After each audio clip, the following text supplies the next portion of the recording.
Hi class, I'm going to start off today by discussing the difference between a service auditor and a user auditor. As you can see over here, a service auditor is an auditor who reports on the controls at a service organization. To further this definition, a service organization is an organization or part of an organization that provides service to user entities which are likely to be relevant to those user entities' controls. And I'll go into an example of that in a second. Next, we have a user auditor. A user auditor is an auditor who audits and reports on the financial statements of a user entity. To further that definition, a user entity is an entity that uses a service organization to complete a task that needs completed because perhaps that company doesn't have a big enough accounting department. So next, I will show you an example of what I'm talking about up here. In our example, let's assume that we're on the audit team of Earthware. We're going to be auditing their financial statements. So let's say our Earthware doesn't have a big accounting department like I was talking about. So they hire an outside company, we'll call them On Time, and Earthware hires them to do their payroll reports.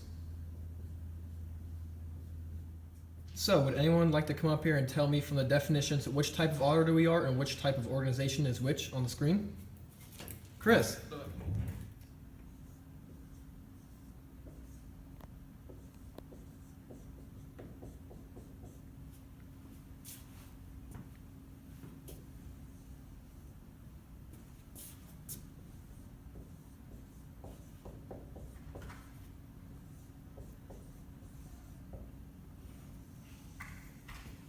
Correct. And do you know what kind of auditor we would be in this situation if we were auditing Earthware? We would be the user.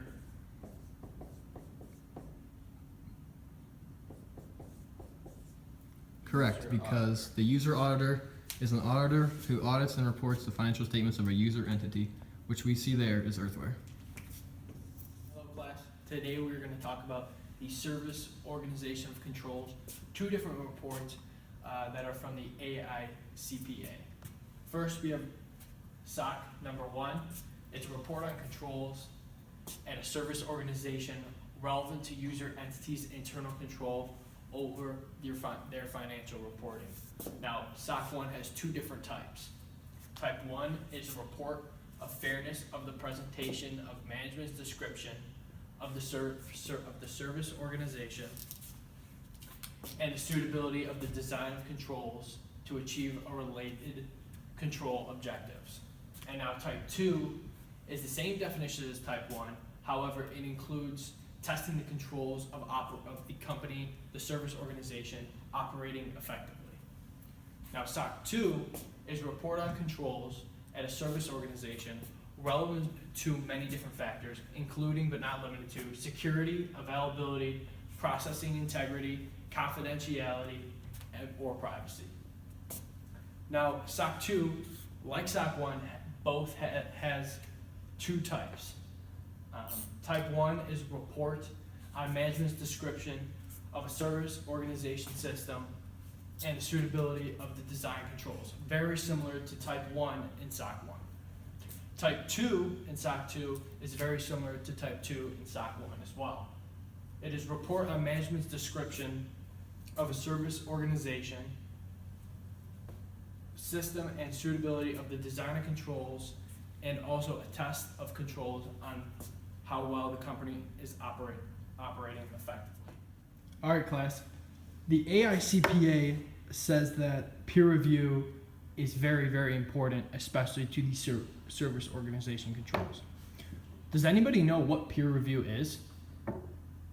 Ah, yes, Matt.